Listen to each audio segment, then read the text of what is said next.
You're alive. We should change that to you're alive. Because I'm sure some of us wonder sometimes.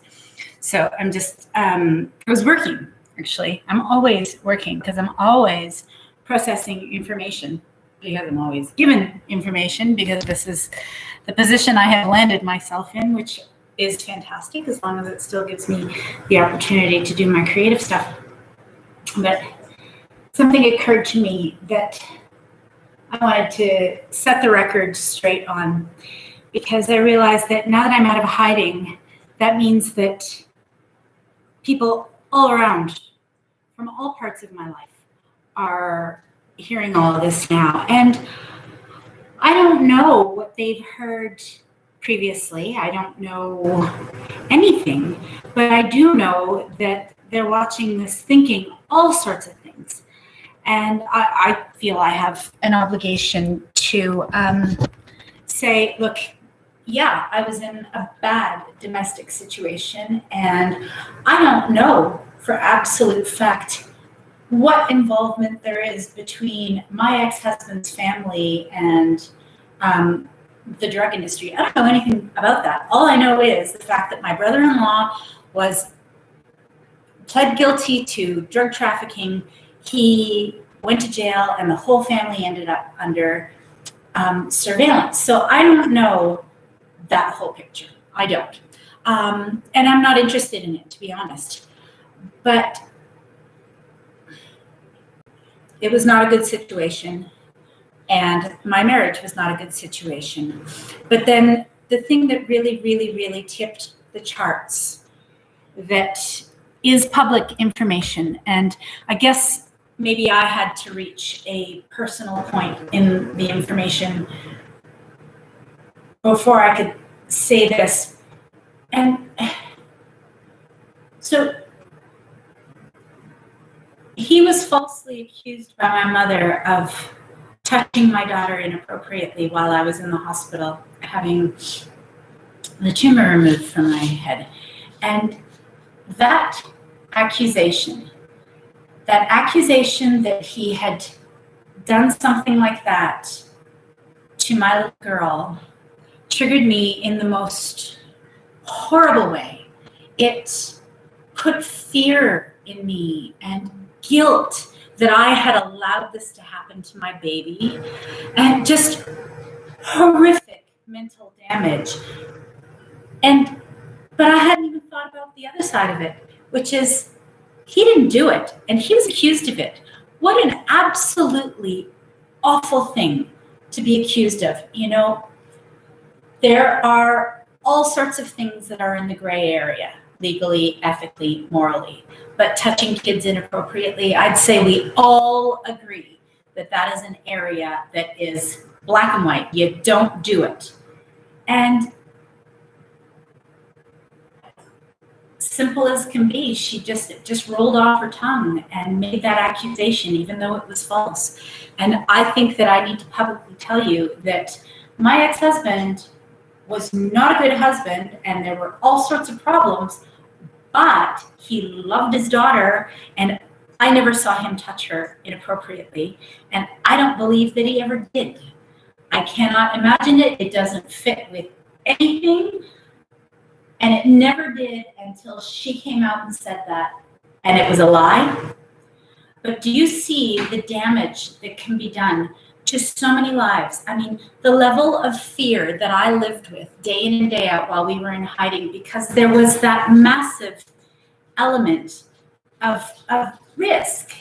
I mean, when you believe that something that awful could happen again, you're that much more frightened. Don't make up that.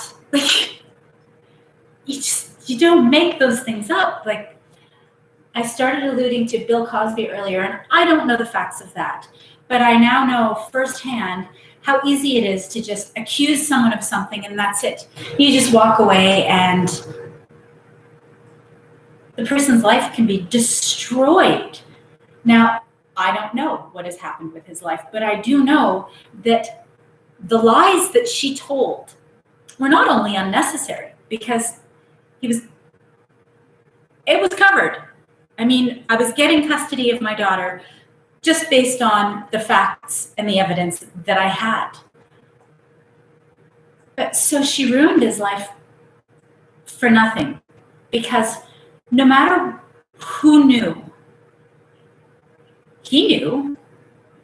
Like, sure, he was punished. He lost his daughter. And we don't get to stick our hands in and play puppet master with each other's lives.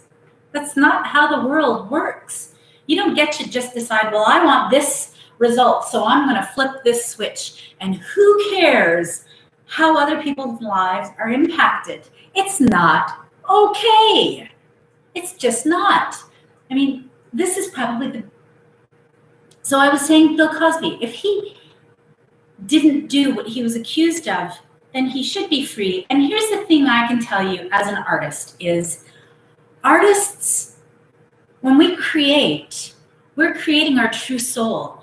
If he is this dirty woman abusing man, why did he spend his entire career? I mean, from the Cosby Show to Fat Albert, it was all about, family and love and teaching your kids and being accepting of their differences. I mean, honest to goodness, Cosby Show is where I learned about morals growing up. So if this person is this sick predator, you would think that their art would be more of a reflection of that reality, because art is what we are, just created bigger. It's just an exaggeration of our souls. So I really struggle to see how you go from being, America's dad to being this horrible predator. And maybe there are big parts of that story that are missing, and I might be completely off. But as someone who analyzes patterns, it doesn't fit. It doesn't fit at all. And this is what I'm telling you is I've proven to everyone that what you read on the internet is just, it's mostly nonsense. So you've got to use your own judgment, but especially when it comes to people being accused of things. So even though I don't owe anybody anything, I wanted to go on the record here. If anyone heard that part of this case involves pedophilia, that is not the case. That was a lie that was fabricated by the woman who is going to face the consequences of her current and recent crimes. He didn't ever, in my presence, touch his daughter inappropriately. He was a jackass, but he did not ever touch his daughter inappropriate. And there's a big difference, people. A big difference. Being a fall-over drunk doesn't make you a pedophile, okay? Being annoying does not make you a bad person. Like, you either have witnessed something that happened or you haven't, okay? So I wanted to share that because I think that, I know that people who knew me at that time are now aware of this project. So I feel I had an obligation to set the record straight on that. Furthermore, that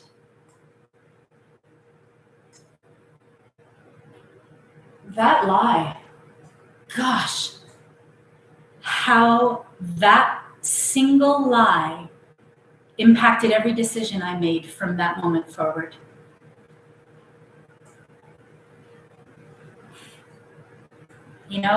Ruby could have been participating in things that I was too scared to let her do, because the risk of everything was amplified that much more in my mind when I knew there was the chance of that happening to her again. Do you understand that? Like, when you believe that something that horrific can happen to your child, you just guard them for dear life.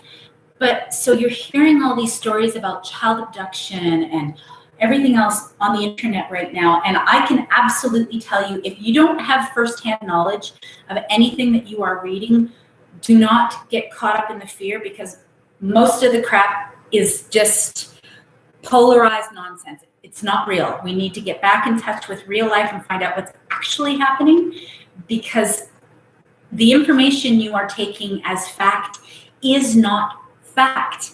And this isn't a game. I mean, lives get ruined just like that. And it's got to stop. I mean, we're going to be live later playing Party, because it's what you do on Canada Day. But see, I have to, every single day of my life, I have to go through stages of working through, processing what has been done to me and what has been done to my little girl. Now, my ultimate goal is always to turn it into something good, because I'm brilliant and I can do that. So I'm going to friggin' do it. But I've been opening up you need to see the process. You need to see my thought process, because I am able to turn lemons into lemonades. But you don't get there just in one step. You have to work through things. And for me, that is not an apology to my ex-husband. I don't have anything to apologize for, but what it is an explanation. And I believe that anyone who has judged him more harshly, because like I said, certain things we're unforgiving about. No, it was fabricated. It was a lie. It didn't happen. So if otherwise, he has been a good human being since the day that we left each other in court, then judge him based on what he's done since then, because he lost his wife and he lost his daughter and he lost his money, and it all went to the lawyers. So if he has been a good guy since then, maybe he deserves to be treated well. It's been a lot of years. Turns out he wasn't the one terrorizing us, so he shouldn't be paying the price for that. So I guess this is just who I am. I don't feel that it's right to just allow a lie to be on what is on record.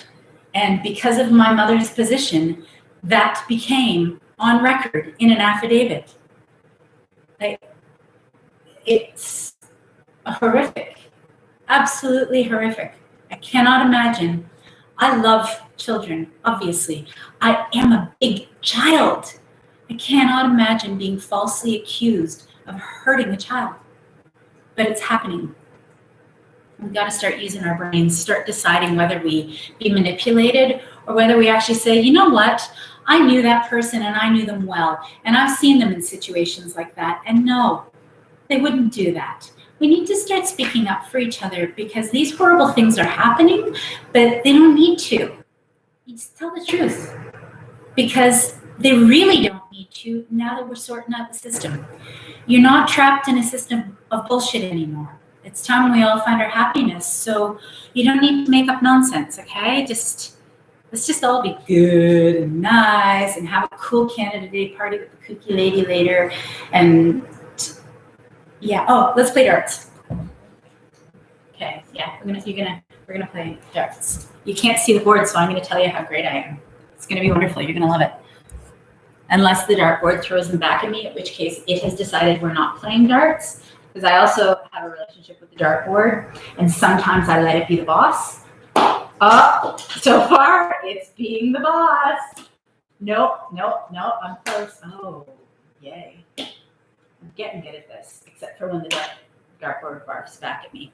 Okay, this is excessive. This is oversharing. I just realized, like, there's sharing and there's oversharing, and this qualifies as oversharing, but I'll be oversharing later with lights.